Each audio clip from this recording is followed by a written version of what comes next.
Assalamualaikum warahmatullahi wabarakatuh.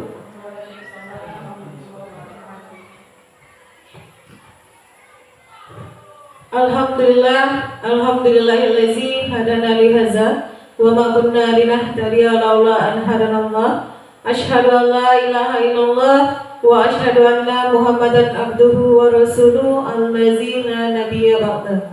Amma ba'du. Pertama-tama, marilah kita mengucapkan puji dan syukur kita kehadirat Allah Subhanahu wa taala, di mana kita telah diberikan kesehatan maupun kesempatan untuk dapat hadir di ruangan tercinta ini dalam rangka menyebarkan pemahaman budaya positif. Selawat berangkaikan salam, tak lupanya kita mengirimkan doa ke ruh Nabi Muhammad Rasulullah Sallallahu Alaihi Wasallam dengan berlafazkan doa Allahumma sholli ala Sayyidina Muhammad wa ala ali Sayyidina Muhammad. Kata-kata penghormatan yang sama-sama kita hormati Bapak Kepala Sekolah beserta Bapak Ibu Guru yang hadir pada saat sekarang ini. Adapun susunan acara kita pada kesempatan ini ialah yang pertama, pembukaan yang sedang berlangsung. Yang kedua, sambutan dari Bapak Kepala Sekolah. Yang ketiga, presentasi diseminasi budaya positif oleh Bapak Daulay. Sebelum kita masuk kepada acara yang kedua, alangkah baiknya kita membacakan basmalah.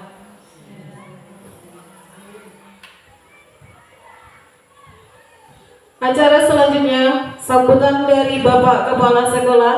Kepada Bapak Kepala Sekolah kami persilakan.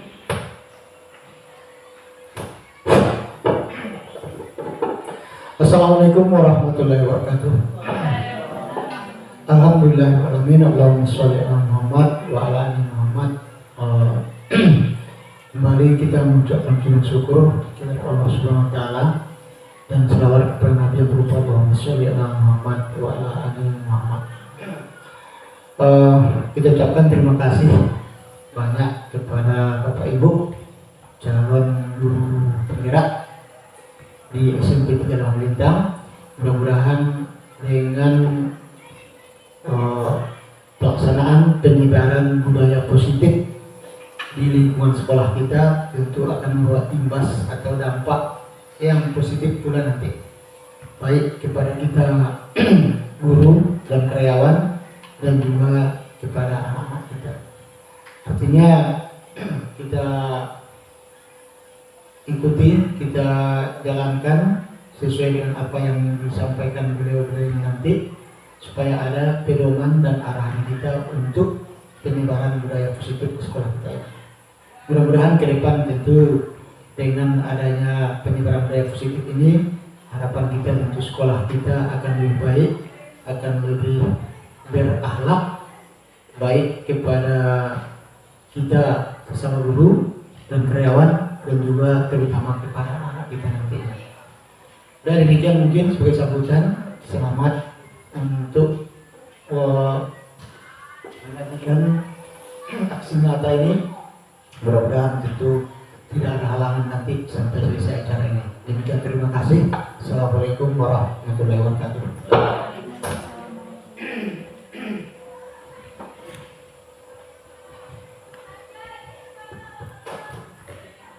Terima kasih kepada Bapak yang telah memberikan sambutannya. Selanjutnya, presentasi diseminasi budaya positif oleh Bapak Samri Saldi Daulay SPD. Kepada Bapak Samri Saldi Daulay SPD dipersilakan.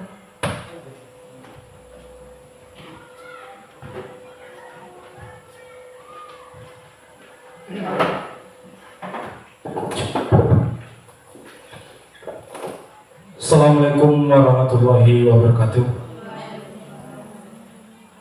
Sebelum kita mulai, kita sebentar menyanyikan lagu Indonesia Raya. Kepada Bapak Ibu dimohonkan untuk berdiri sejenak.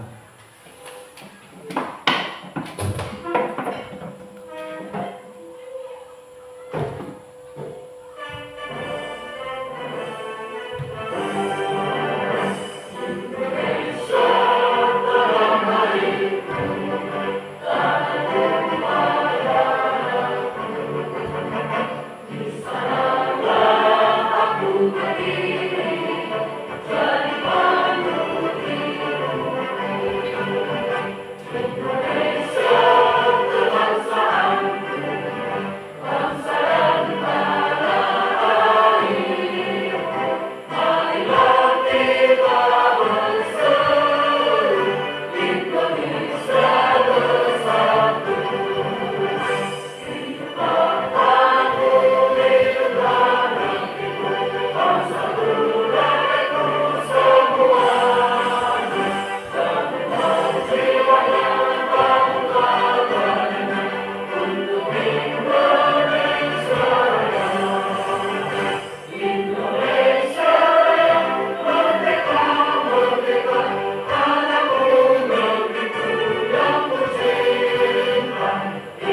Bapak Ibu dipersilakan kembali duduk kembali.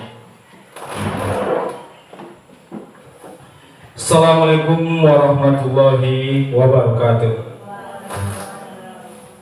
Baik Bapak Ibu, pertama-tama kita mengucapkan puji syukur alhamdulillah di mana pada hari ini, siang hari ini kita dapat berkumpul di ruangan yang kita cinta ini dalam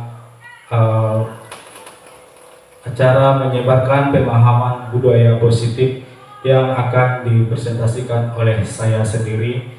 Dan tidak lupa kita mengucapkan doa kepada Nabi besar kita Muhammad Rasulullah Sallallahu Alaihi Wasallam dengan lafaz Allahumma sholli ala Muhammad wa ala ali Muhammad. Selanjutnya kata penghormatan yang saya hormati Bapak Kepala Sekolah SMP Negeri 3 Lembah Bintang, seterusnya Bapak Ibu yang saya banggakan dan saya sayangi. Baiklah Bapak Ibu, di sini saya akan mempresentasikan penyebaran pemahaman budaya positif. Kenapa Bapak Ibu dikumpulkan di sini? Di dalam tugas kami guru penggerak ada di situ diminta membuat aksi nyata. Membuat aksi nyata ini di modul 1.4. Jadi aksi nyatanya itu berbentuk video. Nah, nanti ini diupload. Jadi bahan untuk nilai kami. Nah, jadi di sini nanti ada penilaiannya dari fasilitator dan ibu pengajar praktik kami. Baik Bapak Ibu, sebelum kita masuk ke situ, di sini saya tanyakan dulu, apakah itu apa yang Bapak terlintas di pikiran Bapak Ibu tentang budaya positif? Ayo.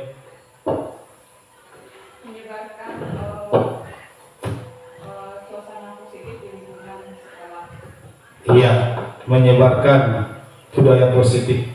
Ya, budaya positif seperti apa kira-kira Bapak Ibu?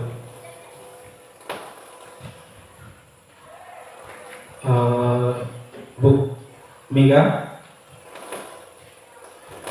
apa yang terlintas di pikiran kita kalau mengenai budaya positif?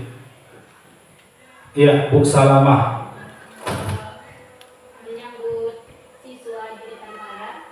Iya, bagus sekali ya. Salah satunya menyambut siswa di depan pagar dengan cara bersalaman mungkin, ya kan? Bu Fitri ya, kira-kira yang terlintas. Seperti mengajak siswa untuk bersalaman dengan guru ketika pagi dan pulang sekolah. Iya, budaya positif bersalaman ya. Jawabannya semuanya betul ya. Nah, kalau kata-kata basic budaya positif di sini salah satunya tadi yang disampaikan Bapak Ibu, bersalaman, ya kan?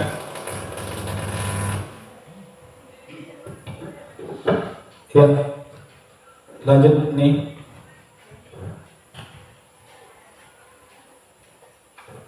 Ya, seorang guru yang baik harus memiliki kemampuan dalam mewujudkan budaya positif di sekolah. Budaya positif tersebut dapat dijalankan dengan menerapkan konsep-konsep inti seperti paradigma belajar, disiplin positif, motivasi perilaku manusia, posisi kontrol, restitusi, keyakinan sekolah, dan segitiga restitusi. Jadi kita sebagai guru di sekolah harus memiliki yang enam ini ya, harus memiliki paradigma belajar, disiplin positif, motivasi perilaku manusia, posisi kontrol restitusi, keyakinan sekolah, dan segitiga restitusi. Ya, paradigma belajar. Ya, selama ini kita mungkin belajar mengajari anak itu hanya berpusat kepada guru. Ya, dalam prinsip kita mengajar itu ada dua prinsip, berpusat kepada guru dan berpusat kepada siswa. Kira-kira mana yang paling bagus, berpusat kepada guru ataukah berpusat kepada siswa? Menurut saya, kita lebih cocok untuk menerapkan pembelajaran yang berpusat kepada siswa sesuai dengan filosofi pendidikan yang sudah disampaikan oleh pengajar di mana. Ya, betul sekali ya yang disampaikan Ibu Ferika ya. Jadi kita sebagai pengajar itu harus berpusat kepada siswa sesuai dengan filosofi Ki Hajar Dewantara. Bapak Ki Hajar Dewantara mengatakan kita sebagai guru itu harus menuntun, bukan menuntut. Jadi anak ini bukan kita tuntut, tapi kita tuntun sesuai kodratnya, sesuai kodrat alam dan kodrat zaman. Jadi kita mengajar itu sesuai proses. Kita lihat sekarang zamannya bagaimana. Nah, ya, kalau sekarang zaman teknologi sudah canggih, jadi kita harus mengikuti pula sesuai kodrat zamannya. Ya, apa itu paradigma baru itu? Pembelajaran dengan paradigma baru merupakan pembelajaran yang dirancang berdasarkan prinsip pembelajaran berdiferensiasi sehingga para peserta didik belajar sesuai kebutuhannya berdasarkan tahapan perkembangan sesuai teori psikologi modern untuk mewujudkan profil pelajar Pancasila. Ya, jadi di sini ada kata-kata berdiferensiasi. Ya, kata-kata berdiferensiasi ini maksudnya adalah tadi sudah saya jelaskan juga, kita itu harus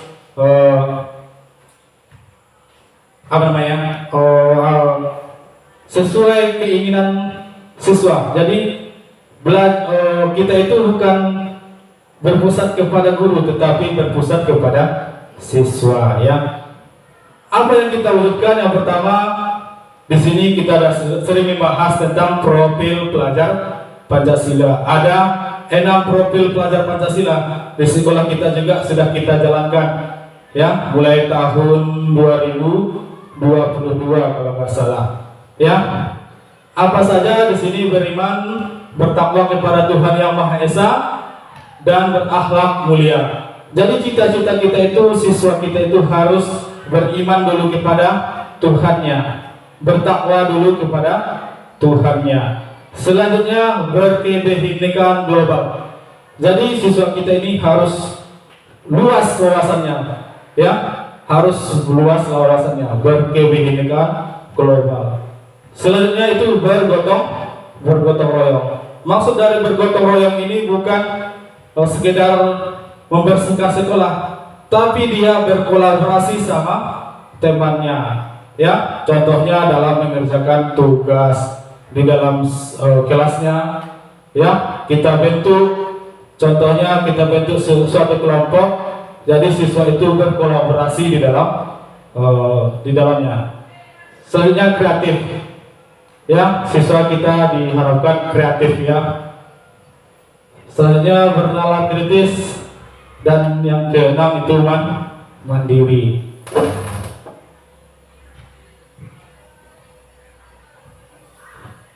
Selanjutnya miskonsepsi tentang teori kontrol. Ya.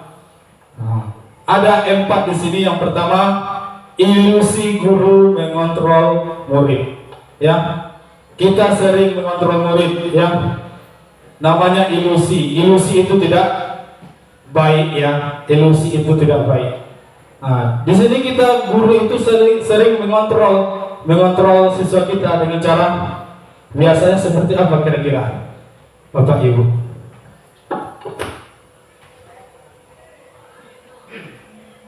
Memanggil siswa ketika dia sering alfa.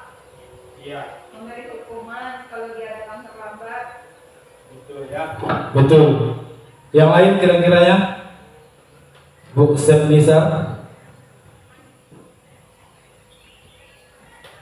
posisi kontrol, yang ilusi guru mengontrol murid. Kira-kira namanya ilusi di dalam pembelajaran itu tidak baik ya Bapak Ibu ya. Selanjutnya, ilusi bahwa penguatan positif efektif dan bermanfaat. Ya, tadi sudah saya jelaskan ilusi itu kurang baik. Ilusi bahwa penguatan positif efektif dan bermanfaat. Selanjutnya itu ilusi bahwa kritik dan membuat rasa bersalah mampu menyatakan karakter. Jadi kita seorang guru itu ya diharapkan ya jangan berbuat siswa itu berasa bersalah. Tetapi yang terjadi dan sering kita lakukan adalah kita selalu sering membuat siswa kita itu merasa bersalah. Ya, contohnya kira-kira, kamu kan tahu ya terlambat ke sekolah itu tidak baik. Kenapa kamu lakukan lagi? Kira-kira seperti itu. Kira-kira ada lagi yang menurut Bapak Ibu, kalau kita seorang guru itu membuat rasa bersalah mampu mengeluarkan karakter.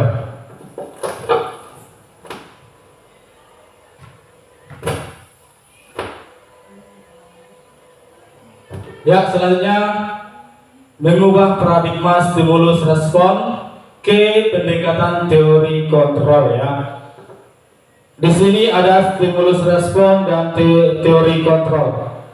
Stimulus ini mungkin yang sering kita lakukan dulu dan dia tidak bersifat kurang baik ya, dan harus kita perbaiki stimulus ini. Contohnya realitas atau kebutuhan kita sama. Jadi kebutuhan kita sama murid itu tidak sama, ya, berbeda kebutuhannya. Jadi kebutuhan guru dan kebutuhan siswa itu tidak sama. Jadi apa yang harus kita perbaiki, yaitu realitas kebutuhan kita berbeda. Siswa itu kebutuhannya contohnya belajar. Kalau guru itu kebutuhannya mengajar ya. Itu. Jadi kebutuhan seorang guru dan seorang siswa itu berbeda. Selanjutnya stimulus responnya yaitu semua orang melihat hal yang sama. Ya. Kita memandang semuanya itu berbeda-beda. Ya, tidak sama. Tidak sama. Apa teori kontrolnya? Setiap orang memiliki gambaran ya. Gambaran yang berbeda. Gambaran maksud di sini adalah tujuannya, tujuan hidupnya. Jadi setiap siswa kita itu memiliki tujuan yang berbeda-beda. Ya, anak yang A dan dengan B itu tujuan hidupnya berbeda ya.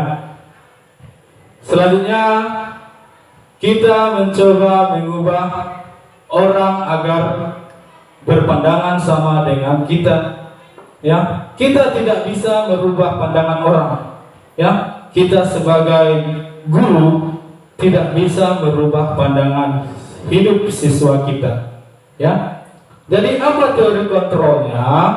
Kita harus berusaha kita dulu, berusaha memahami pandangan orang lain tentang dunia. Jadi pandangannya itu tentang dunia ini berbeda-beda. Apalagi sekarang dunia sudah mulai canggih. Cita-cita anak kita berbeda-beda. Ya, dulu mungkin kita masih kecil, apa cita-citanya enak? Mungkin kita jawab polisi, dokter. Ya, sekarang kalau kita lihat, kita tanya anak kita itu apa cita-citanya? YouTuber, apalagi selebgram. Ya, jadi pandangannya sudah berbeda. Masih semangat ini Bapak Ibu? Masih ya. Oke. Sebelum kita lanjut, kita buat dulu ice breaking ya. Ya. Jadi ice breakingnya Ada tepuk semangat ya. Tepuk semangat. Nanti. Tepuk semangat. Dang dang dang. Ding ding ding. Dung dung dung. Dang dang dang. Ding ding ding. Dung dung dung. Se aha aha. Ma aha aha. Nga aha aha. Semangat. Oke? Oke, saya ulangi lagi ya. Tepuk semangat. Dang dang dang. Ding ding ding. Dung dung dung. Dang dang dang. Ding ding ding. Dung dung dung. Se aha aha. Ma aha aha. Nga aha aha. Semangat. Oke, kita buat sekali lagi. Tepuk semangat. Dang dang dang. Ding ding ding. Dung dung dung. Dang dang dang. Ding ding ding. Dung dung dung. Se aha aha. Ma aha aha. Nga aha aha. Semangat. Oke ya. Itu kalau saya bilang nanti SMP Negeri 3 Lembah Melintang, jawabannya adalah luar biasa. SMP Negeri 3 Lembah Melintang luar biasa. Iya, ya. Karena kita di sini sebagai guru harus luar biasa ya. Oke, masih semangat ya Bapak Ibu ya. Oke, kita lanjut sampai stimulus respon yang selanjutnya adalah perilaku buruk dilihat sebagai suatu kesalahan. Ya, perilaku buruk ini bukan suatu kesalahan. Jadi kita di sini sering kalau siswa kita berbuat salah itu sudah sering kita cap dia sebagai yang buruk-buruk ya. Yang buruk-buruk itu biasanya kita salahkan. Ya, tetapi kita tidak cari solusinya. Apa teori kontrolnya? Semua perilaku memiliki tujuan. Jadi anak kita ini mungkin ya, kenapa dia berbuat salah? Mungkin di rumahnya dia tidak terpenuhi ya, tidak terpenuhi rasa kasih sayangnya. Ya, apalagi di lingkungan kita, anak kita di sini rata-rata orang tuanya petani ya. Pagi-pagi sudah orang tuanya sudah pergi ya, sudah pergi ke sawah, ke kebun. Jadi tidak terperhatikan anak-anak kita ini. Jadi nanti kalau ada anak kita yang salah, jangan langsung kita cap dia sebagai pembuat kesalahan. Kita tanyakan dulu, ya. Selanjutnya stimulus responnya adalah orang lain bisa mengontrol saya. Jadi orang lain bisa mengontrol saya.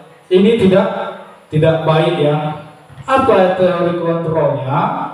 Hanya Anda yang bisa mengontrol diri Anda. Jadi diri kita lah yang bisa mengontrol kita, tidak orang lain. Jangan sampai orang lain yang mengontrol kita. Selanjutnya adalah saya bisa mengontrol orang lain. Sebaliknya, kita juga tidak bisa mengontrol orang lain. Ya, kita tidak bisa mengontrol orang lain, tapi Anda tidak bisa mengontrol orang lain. Yang bisa mengontrol kita adalah diri kita sendiri. Seperti itu juga dengan siswa-siswa kita di sekolah ini. Sebagaimanapun kita berusaha untuk merubahnya, kalau dia tidak mau berubah, tetap seperti itu juga. Selanjutnya adalah stimulus responnya, pemaksaan ada pada saat bujukan gagal. Ya, ini sering juga kita lakukan ini. Kita paksa terus anak kita ini supaya dia berubah. Ya. Nah, caranya apa? Teori kontrolnya adalah kolaborasi dan konsensus, menciptakan pilihan-pilihan baru. Jadi kita harus berkolaborasi ya, berkolaborasi dengan siswa mencari solusinya, berkolaborasi dengan orang tua siswa juga. Jadi kita harus berkolaborasi untuk menciptakan pilihan-pilihan baru. Yang terakhir adalah stimulus responnya adalah model berpikir menang atau kalah. Jadi kita sering, apalagi kita sebagai guru, kita kalau sebagai guru otomatis tidak mau kalah. Jelas ya, setiap guru walaupun bagaimanapun keadaannya, guru itu tidak mau kalah. Jadi apa yang bagusnya? Teori kontrolnya adalah model berpikir menang-menang. Sering kita dengar adalah win-win solution ya. Jadi guru tetap menang, anak juga menang ya. Jadi bukan ada yang menang atau kalah, tetap menang-menang. Guru menang, siswa menang. Oke, selanjutnya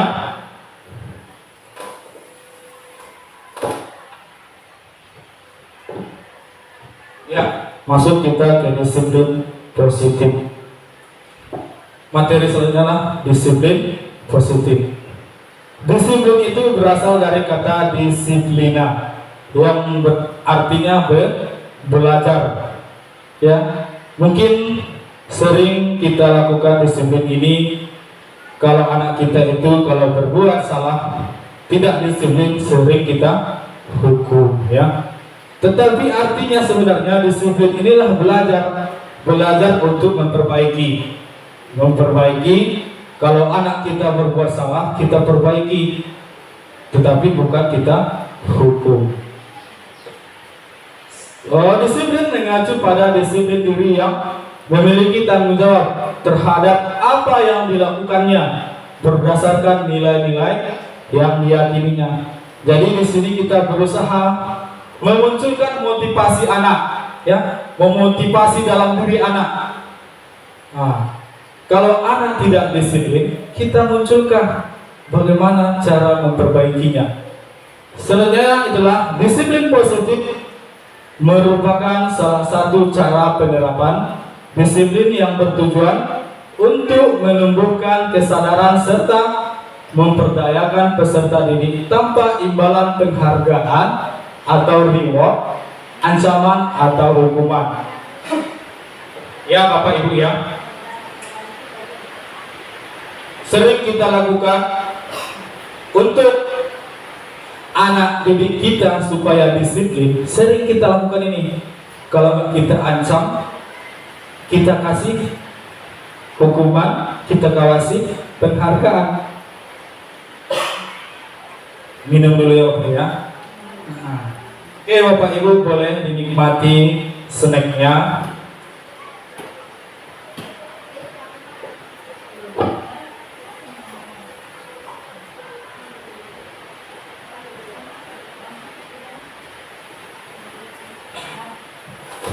Ya, kita lanjut ya. Sampai penghargaan. Nah, penghargaan di sini kalau siswa kita itu berbuat baik, sering kita kasih penghargaan. Ya, kalau sering-sering kita lakukan penghargaan kepada siswa kita yang berbuat baik, nanti di kehidupannya kalau dia harus melakukan sesuatu harus mendapat imbalan. Jadi tidak juga bagus, ya. Apalagi kita ancam siswa kita. Nah, kalau kita ancam siswa kita, terkadang perkataan kita bisa membuat siswa kita sakit hati, menjadi dendam, dongkol, ya. Dan kita beri hukuman. Kita beri hukuman ini juga tidak bagus. Jadi, kalau kita beri hukuman kepada siswa, membuat siswa nanti tidak ikhlas lagi melakukan kalau dia harus berbuat baik. Sebagai pendidik, tujuan kita adalah menciptakan peserta didik yang memiliki disiplin diri sehingga mereka berperilaku mengacu kepada nilai-nilai kebajikan universal dan memiliki motivasi intrinsik dalam perubahan perilaku ke arah yang lebih baik. Jadi kita sebagai guru ini harus menciptakan peserta didik kita ini memiliki disiplin ya. Tapi kita munculkan dari dalam, intrinsik, dari dalam diri anak, bukan karena paksaan kita. Ya, kita munculkan. Ayo nak, kita kembalikan kepada anak itu supaya dia bisa berubah. Tidak bisa kita paksakan anak itu berubah, ya. Tidak semudah kata pepatahnya, tidak semudah membalikan telapak tangan, ya. Masih semangat Bapak Ibu? Oke, SMP Negeri 3 Lembah Melintang. Luar biasa, ya. Oke, selanjutnya nilai-nilai kebajikan. Nilai yang disepakati bersama lepas dari suku, bangsa, agama, bahasa, dan latar belakangnya.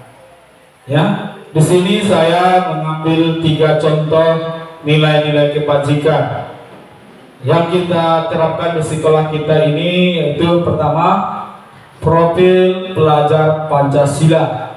Nah, nilai-nilai kebajikan apa yang terdapat dalam profil pelajar Pancasila tersebut?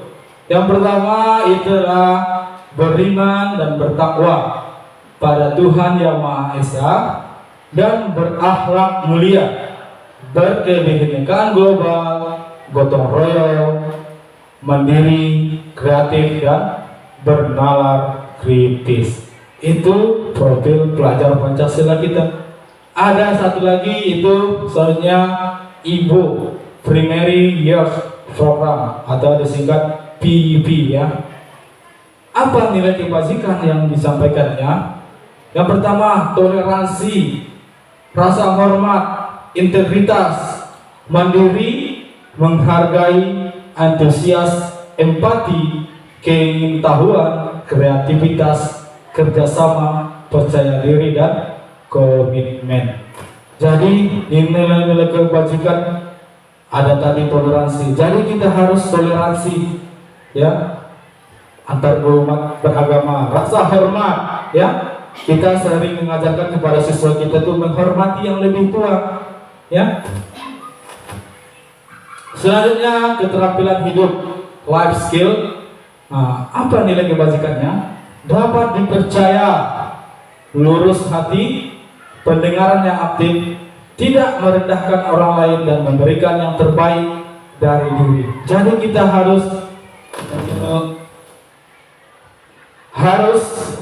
kita sampaikan kepada siswa kita, ya, sesama siswa itu tidak boleh merendahkan. Apalagi sering kita sampaikan di sekolah, ya, bullying. Apalagi di program P5 kita ada tentang bullying. Bullying itu tidak bagus, ya.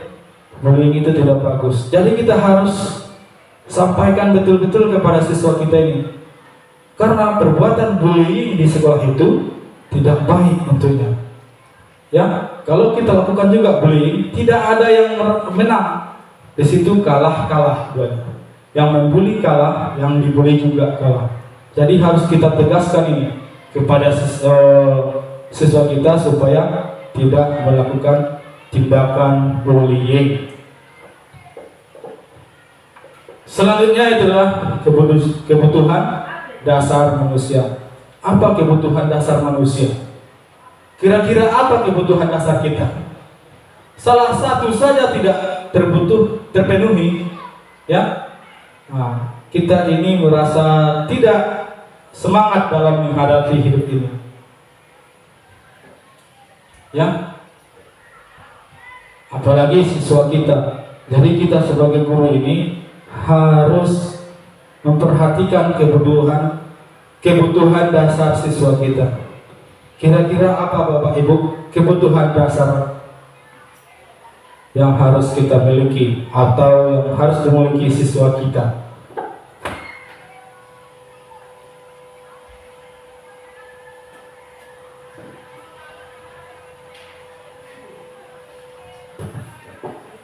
Apa kira-kira Bapak Ibu? Kasih sayang, ya, harus kita kasih sayangi. Kebebasan, betul sekali, ya. Jadi anak kita itu harus kita beri kebebasan. Apalagi kira-kira?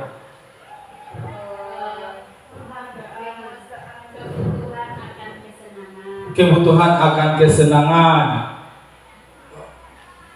Apalagi kira-kira? Bertahan hidup. Bertahan hidup ya. Yang paling utama itu adalah bertahan hidup ya. Harus bertahan hidup kita dulu. Nah, sudah bertahan hidup baru kita senang, bebas ya.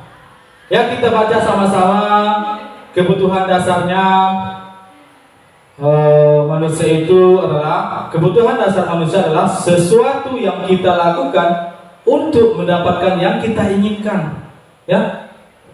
Jadi harus terpenuhi supaya kita inginkan. Seluruh tindakan yang kita lakukan memiliki tujuan tertentu. Jadi memiliki tujuan. Dan semua usaha terbaik yang kita lakukan adalah dalam rangka agar kebutuhan dasar kita terpenuhi dengan baik. Ya. Jadi harus terpenuhi dulu kebutuhan dasar kita. Ya, selanjutnya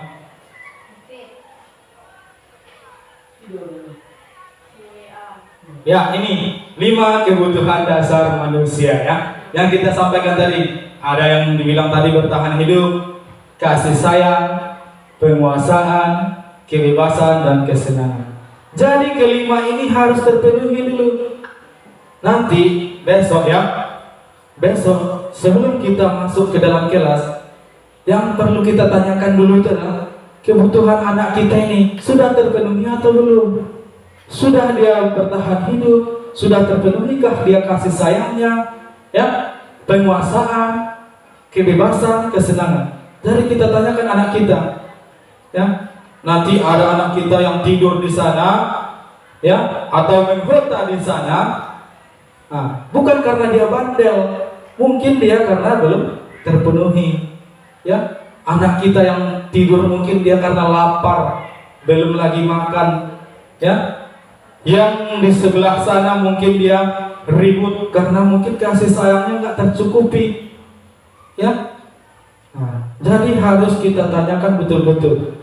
Jangan langsung kita marahi anak kita ini. Kenapa dia tidur? Kenapa dia menghota saja? Ya, kenapa dia berlari-lari saja? Mungkin ada kebutuhan yang belum terpenuhi dalam dirinya. Jadi kita sebagai guru harus selalu memantau anak kita. Ya. Nah, kebutuhan yang pertama itulah bertahan hidup. Bertahan hidup ini harus terpenuhi apa? Makan. Ya. Kalau kita tidak makan berarti gimana rasanya? Wah ya, melihat orang aja pun kita mungkin nggak senang ya. Nah, apalagi nanti melihat pelajaran, pelajaran bahasa Indonesia, matematika, ya. Olahraga pun tidak semangat dia. Nah, jadi kita tanyakan dulu, dia makan atau belum. Pakaian, ya, pakaian, ya. Apalagi di sekolah kita, anak kita ini pakaiannya, ya, jauh lah ya. Tapi syukur alhamdulillah sekolah kita banyak menyediakan namanya beasiswa atau kita mencari donatur, ya, bagi siswa kita ya. Pakaiannya tidak terpenuhi. Tempat tinggal, ya, apalagi anak kita di sini tempat tinggalnya, ya,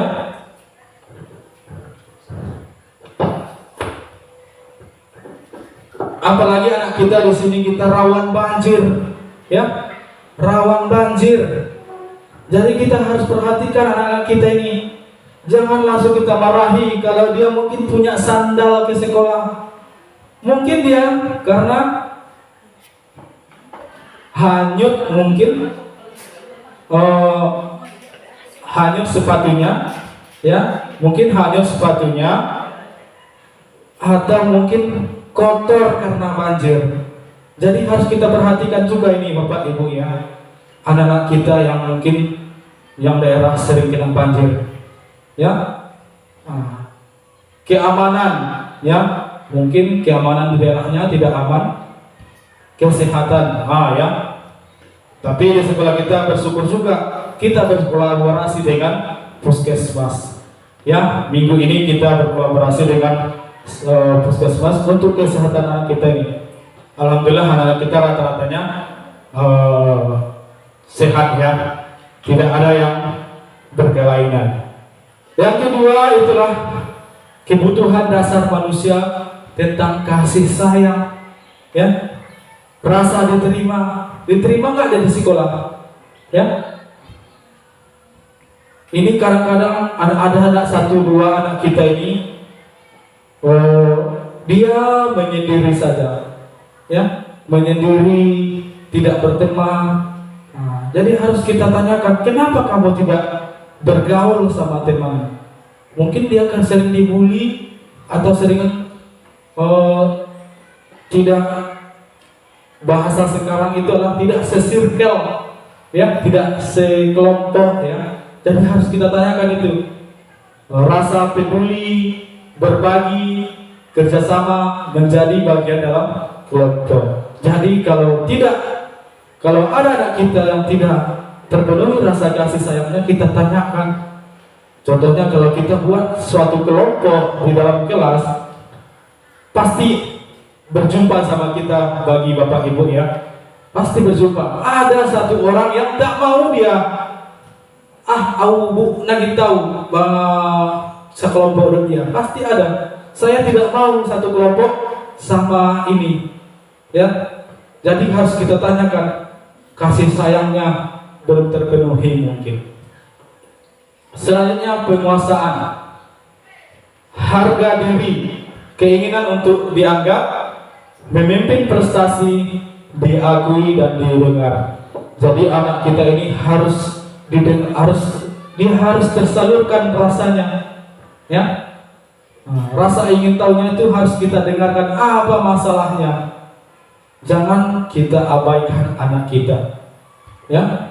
Jadi sesama anak itu juga harus saling menghargai sesama teman, menghargai yang lebih tua, apalagi menghargai gurunya. Selanjutnya, kebutuhan dasar manusia yang harus dipenuhi adalah kebebasan, ya. Apa itu kebebasan? Mandiri. Jadi anak ini kita harus mandiri, mempunyai kebebasan dirinya sendiri, tidak tertekan, ya, tidak ditekan. Harus dia bisa mengeksplor dirinya, kebutuhannya. Dia itu memiliki pilihan mencoba hal baru. Jadi kalau anak-anak kita ini mencoba hal baru, jangan kita halang-halangi, ya. Jangan kita halang-halangi, dan mampu mengendalikan arah dirinya, ya. Harus mampu mengendalikan arah dirinya. Jadi kebebasan ini harus kita kasih sama anak kita, ya. Mungkin anak-anak kita butuh kebebasan. Kenapa dia berlari-lari?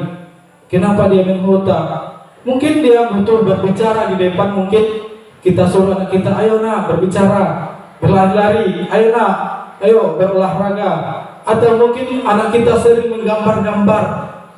Mungkin dia hobinya melukis, ya.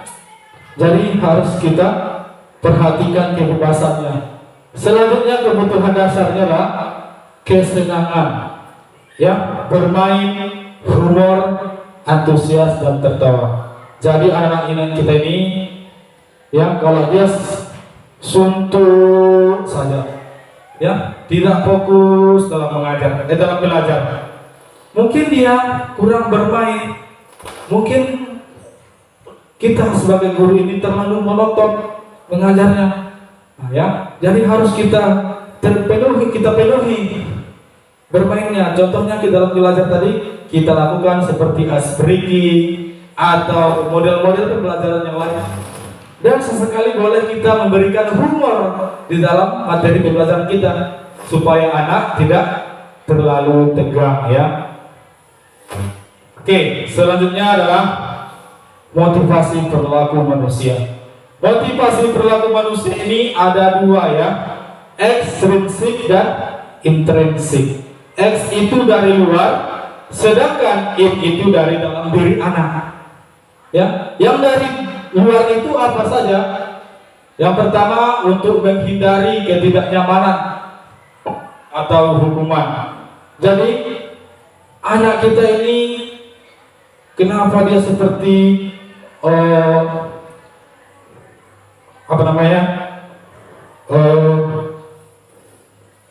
mungkin anak kita ini kalau harus diberi hukuman dulu supaya dia mau berubah. Ya, kalau kita beri hukuman, contohnya lari, push up, atau menajak, atau yang lain-lain, atau hormat kepada tiang bendera, baru dia berubah. Ini bukan dari dalam diri anak, tapi dari luar. Karena ada hukuman baru dia mau berubah. Ya, kalau dari luar atau karena kita beri hukuman dulu, anak itu berubah, itu tidak baik ya Bapak Ibu ya. Selanjutnya untuk mendapatkan imbalan atau penghargaan dari orang lain. Jadi anak kita ini harus diberi dulu penghargaan, harus diberikan dulu reward, baru dia berubah. Harus kita puji-puji dulu, ya, harus kita puji-puji dulu, baru anak ini mau berubah. Jadi ini bukan dari dalam diri anak, tapi dari luar diri anak, ya. Jadi ini juga tidak baik untuk anak kita, ya. Harus diberi reward dulu, baru dia berubah. Harus diberi penghargaan dulu, baru dia berubah. Selanjutnya motivasi perilaku manusia untuk menjadi orang yang mereka inginkan dan menghargai diri sendiri dengan nilai yang mereka percayai. Baru ini dari dalam diri anak, baru bagus untuk anak itu tumbuh dan timbul dari dalam diri anak itu, ya, tanpa paksaan, tanpa penghargaan, tanpa ada imbalan, tapi keluar dari dalam diri anak itu sendiri, ya. Dia yang memikirkan baik enggak untuk saya, ya, seperti itu. Jadi motivasi itu ada dua, intrinsik dan ekstrinsik. Selanjutnya, ya, yang sering kita lakukan di sekolah, yang harus kita lakukan, ya, dan harus kita hindari, yaitu hukuman, konsekuensi dan restitusi. Mungkin hukuman sering kita lakukan ini, dan konsekuensi juga sering. Mungkin dan sering juga Bapak Ibu dengar, ya. Restitusi ini, saya mengenal restitusi ini semenjak saya jadi guru penggerak, ya. Di situ baru saya tahu apa itu restitusi. Kalau hukuman sering kita lakukan hukuman, ya, dan konsekuensi juga sering, ya. Mungkin Bapak Ibu juga baru dengar, mungkin ada 1-2 sudah pernah mendengar, ya. Masih sama ini Bapak Ibu? Masih, ya. Oke. SMP Negeri 3 Lembah Bintang luar biasa. Oke, bagus, ya. Belum Bapak Ibu? Belum, belum saya jelaskan. Saya jelaskan dulu, ya. Apa itu hukuman? Tidak terencana, tiba-tiba. Jadi hukuman ini tidak terencana. Anak ini kita itu tidak tahu. Contohnya dia terlambat. Apa nanti hukuman yang diberikan ibu itu, ya? Apa nanti yang diberikan bapak itu hukuman sama saya? Jadi tiba-tiba hukuman itu. Nah, contohnya anak itu terlambat datang ke sekolah. Kita kasih hukuman push up. Apalagi menajah. Apalagi hormat. Mungkin membuang sampah. Jadi anak itu tidak tahu. Itulah hukuman. Dilakukan secara tiba-tiba. Itu berpihak satu orang saja. Anak tidak tahu. Yaitu murid tidak tahu apa yang terjadi, ya. Seperti yang saya sampaikan tadi.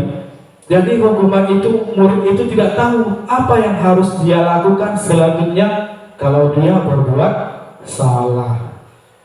Itu bersifat satu arah, ya. Sudah saya sampaikan tadi. Anak ini, hukuman itu bersifat satu arah. Hanya guru yang tahu.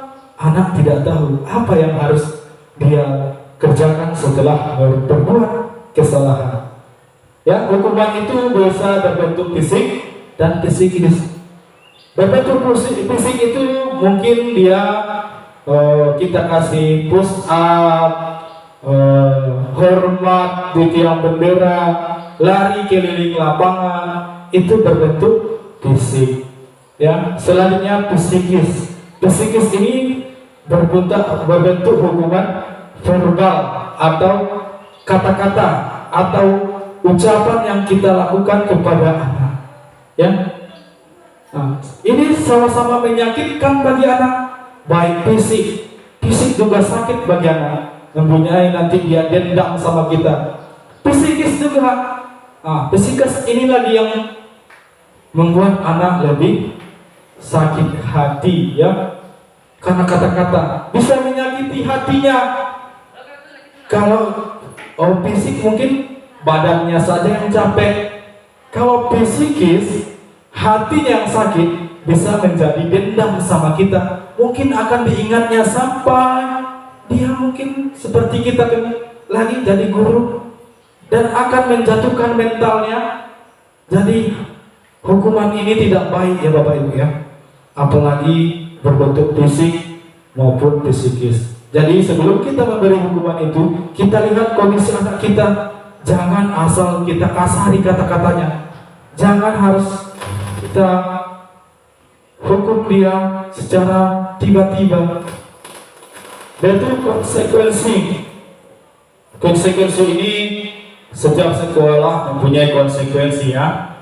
Mungkin di sekolah kita ini jika anak rambutnya panjang itu harus dipangkas. Jadi anak itu tahu, ya. Jadi anak itu tahu jika rambutnya panjang, anak itu tahu akan dipangkas. Atau jika anak kita mengeluarkan bajunya di saat proses belajar mengajar, anak itu tahu hukumannya.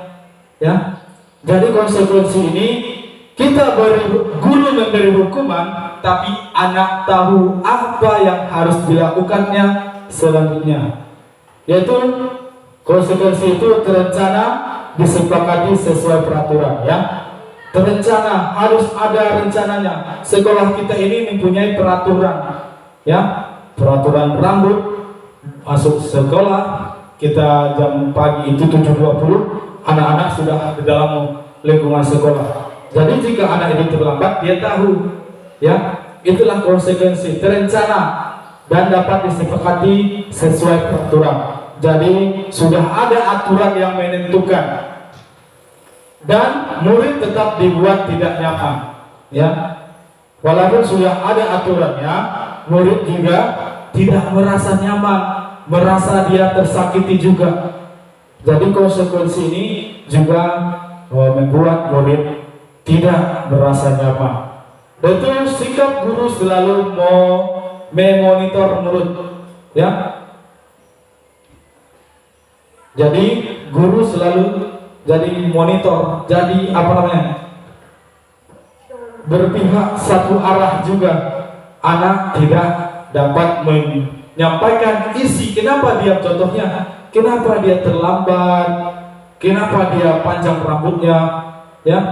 Jadi anak guru hanya intinya ini bersifat satu arah juga, tidak ada penjelasan dari anak.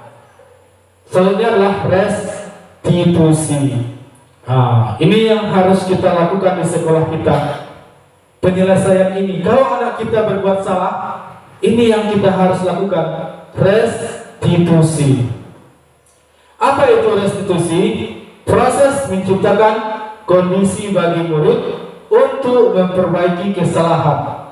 Jadi ada prosesnya di situ, harus ada proses untuk siswa itu bisa memperbaiki kesalahannya. Contohnya, kita tenangkan dulu anak ini, ya. Contohnya dia terlambat, kita tenangkan, bawa duduk. Setelah itu kita tanyakan, kenapa bisa terlambat? Kan di situ anak akan menjelaskan apa yang terjadi sebenarnya. Mungkin dia Hondanya bocor, sepeda motornya bocor, atau ada hal-hal yang lain. Mungkin terlambat bangun dia, ya. Jadi kita di situ harus kita tanyakan dulu, ya, proses kolaborasi. Jadi harus berkolaborasi kita bersama anak. Kita tanyakan apa penyebabnya anak itu terlambat datang ke sekolah. Proses kolaborasi yang mengajarkan murid untuk mencari solusi sendiri. Jadi anak itu, setelah kita tanyakan anak itu kenapa terlambat, kita tanyakan kepada anak itu, apakah baik nggak kalau kamu terlambat? Apa kesepakatan kelas kita atau apa keyakinan kelas kita yang sudah kita sepakati? Jadi anak itu juga, oh terlambat itu Pak tidak baik, tidak boleh. Jadi bagaimana kamu menyelesaikannya? Kita kasih kepada anak itu untuk menyelesaikan masalahnya sendiri. Jadi anak itu, oh jadi Bu atau Pak, besok saya tidak akan terlambat lagi. Saya akan bangun lebih cepat. Ya. Jadi di sini restitusi harus kita betul-betul kita lakukan di sekolah kita nih. Yang pertama kita tenangkan dulu, ya. Yang kedua kita tanyakan, yang ketiga baru kita cari solusinya.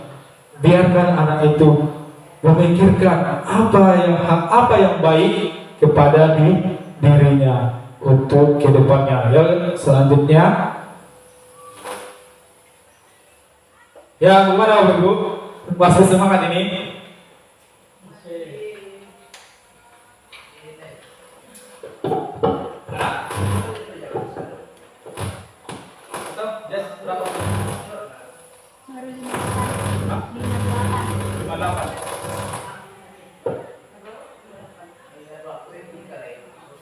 Oke, tapi harus dijelaskan semuanya. Kalau kurang nilai saya.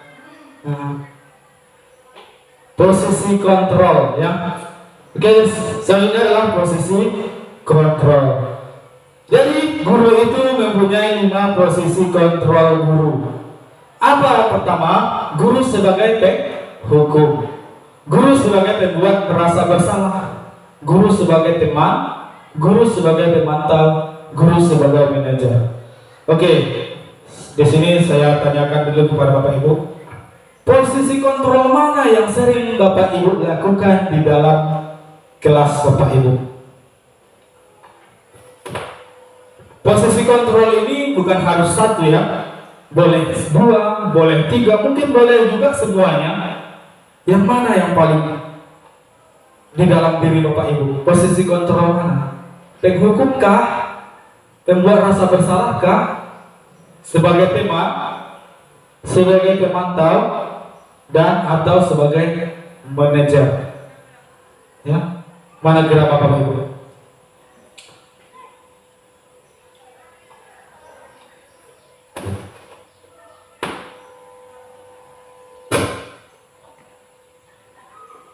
Ibu Veronica kira-kira?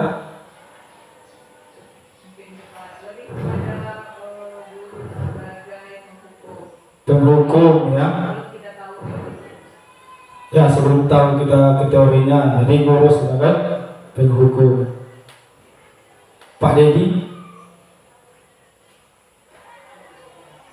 Guru sebagai teman. Ya, guru sebagai teman, ya. Oke, Bu Salamah, kira-kira posisi kontrol mana yang dalam diri Bu Salamah yang sering sering Ibu Salamah lakukan? Mungkin guru sebagai pemantau. Mantap, ya, pemantau, ya. Ya. Ibu Sentrizar, kira-kira? Guru sebagai penghukum. Guru sebagai penghukum, ya. Dan Bapak Ardanto? Oke, guru sebagai manajer, bagus sekali, ya. Nah, ya, memang di antara kalimat tersebut kita memang harus kita jalani dulu kelima-limanya, baru tahu kita mana guru yang sebetulnya. Oke, lanjut.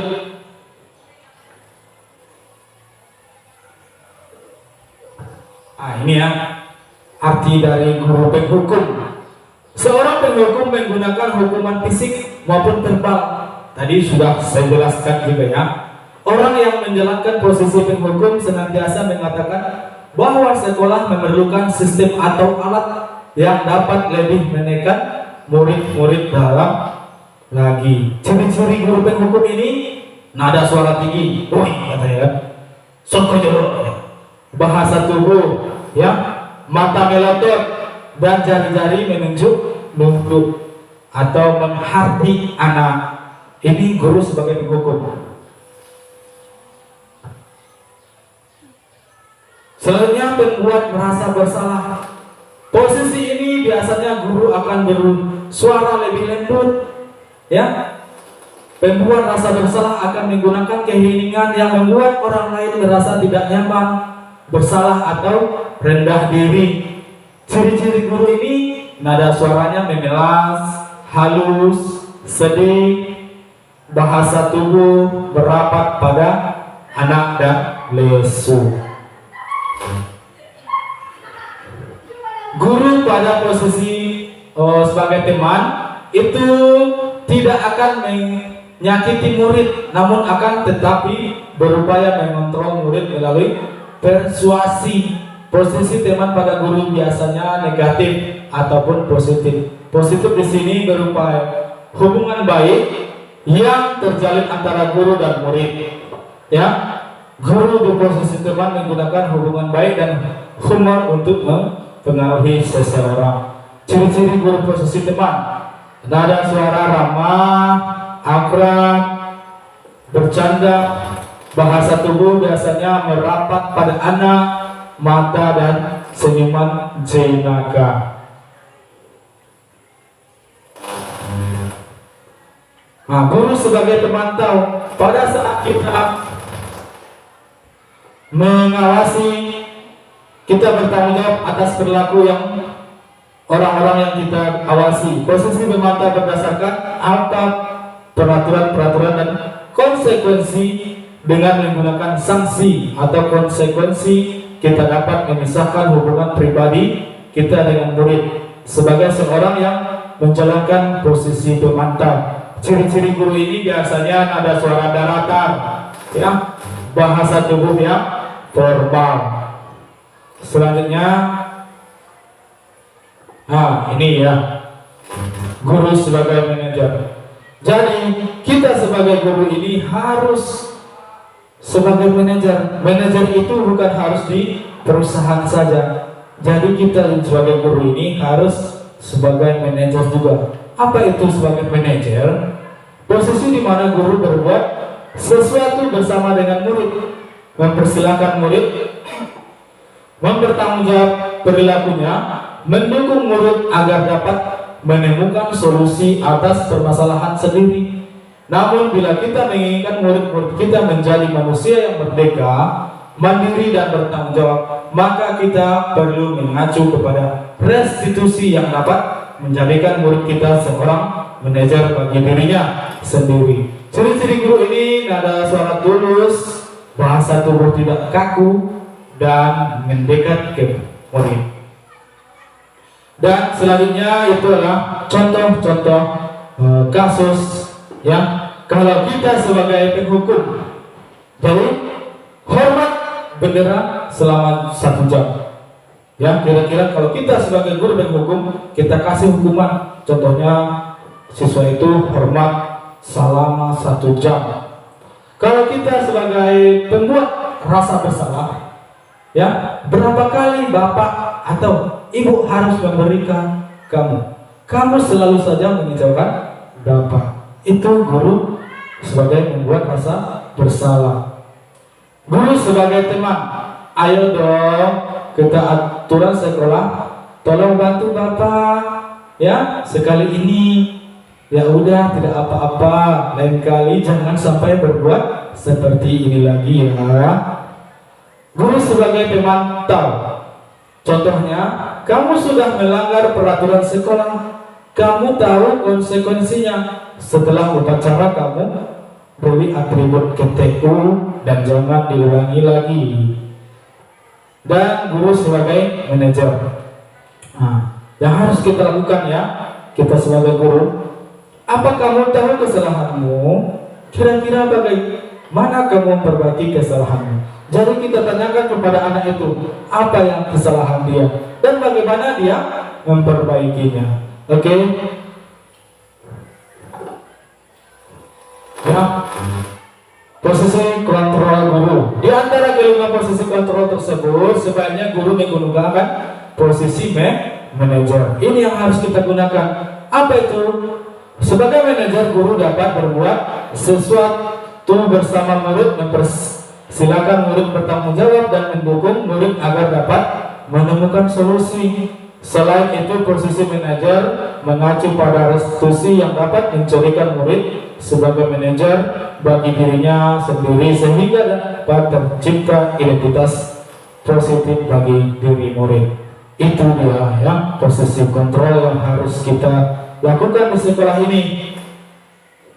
Ya, selanjutnya.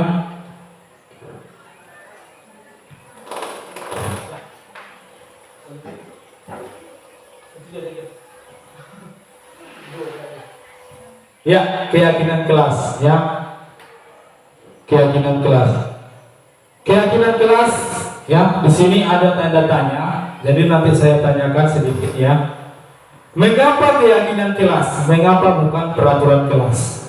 Kira-kira mengapa Bapak Ibu?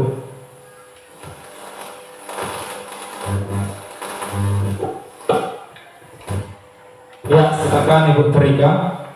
Kalau keyakinan kelas kita buat di awal pembelajaran berdasarkan kesepakatan kita dengan siswa. Sementara kalau peraturan kelas biasanya sudah tertulis. Sebagai seorang guru lebih baik kalau di dalam kelas kita menggunakan keyakinan karena siswa dilibatkan dalam prosesnya. Iya, betul sekali ya. Jadi keyakinan kelas ini sebaiknya itu dilakukan di dalam kelas. Kalau peraturan kelas ini itu sudah ada kita lakukan, atau mungkin peraturan sekolah kita yang sudah ada peraturan. Kalau keyakinan ini biasanya berupaya hal-hal yang berkaitan di dalam kelas kita, dan keyakinan kelas ini juga tidak harus menggunakan kata-kata. Jangan sekali kita menggunakan kata tidak atau jangan ya, atau dilarang. Jadi keyakinan kelas ini berupa kata-kata dia positif ya. Ya, keyakinan kelas adalah nilai-nilai kebajikan atau prinsip-prinsip universal yang disepakati bersama secara universal, lepas dari latar belakang suku, negara, bahasa maupun agama. Menurut Gosen 1998, suatu keyakinan akan lebih motivasi seseorang dari dalam atau intrinsik. Seseorang akan lebih bersemangat untuk menjalankan keyakinannya daripada hanya sekedar mengikuti serangkaian peraturan. Itu dia ya. Ya, selanjutnya segitiga restitusi ya. Ini dia cara menerapkan segitiga restitusi. Bagaimana caranya? Yang pertama harus kita menstabilkan identitas. Jadi harus kita stabilkan dulu anak itu ya. Selanjutnya adalah validasi tindakan yang salah. Yang ketiga menanyakan keyakinan. Ya. Apa itu stabil identitas? Menstabilkan identitas dilakukan berdasarkan prinsip bahwa membuat kesalahan adalah bagian dari proses pembelajaran yang nantinya akan menggeser identitas gagal ke arah identitas sukses. Oke. Nah, ini dia. Jadi kalau kita menstabilkan anak itu, jadi ini kira-kira kata-kata yang harus kita ucapkan kepada anak.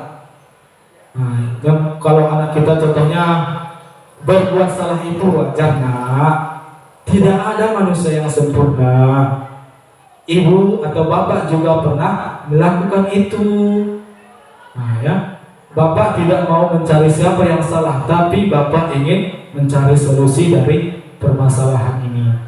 Kamu berhak merasa begitu. Jadi begitu menstabilkan anak. Jangan kita langsung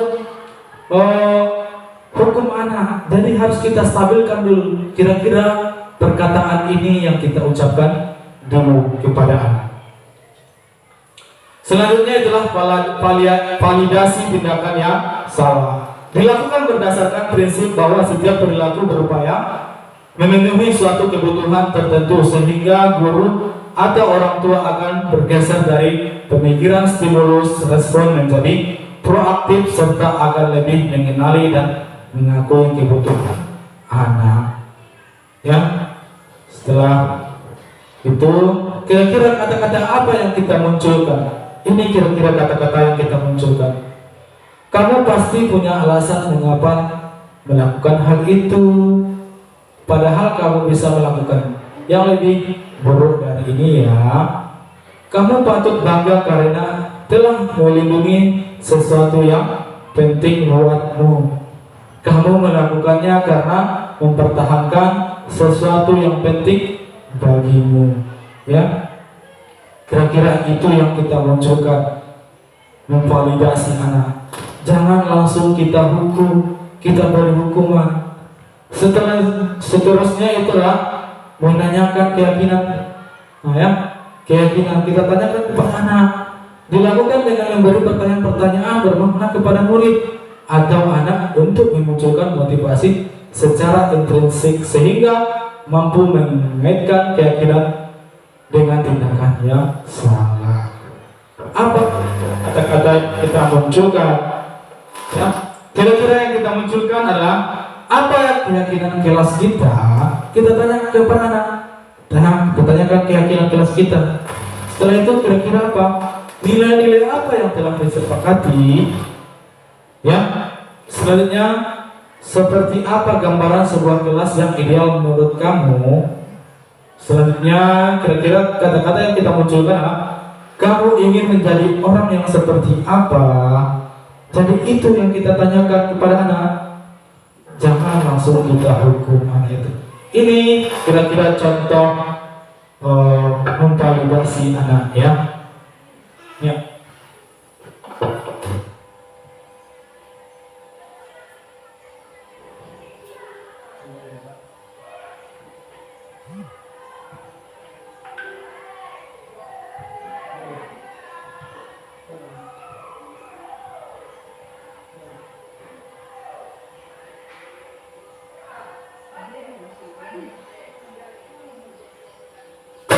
Ya, nanti saya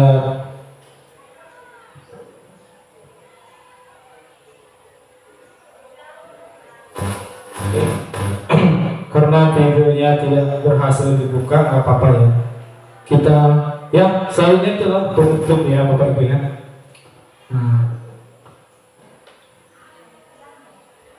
Lanjut aja Bu. Yang terakhir ini ya.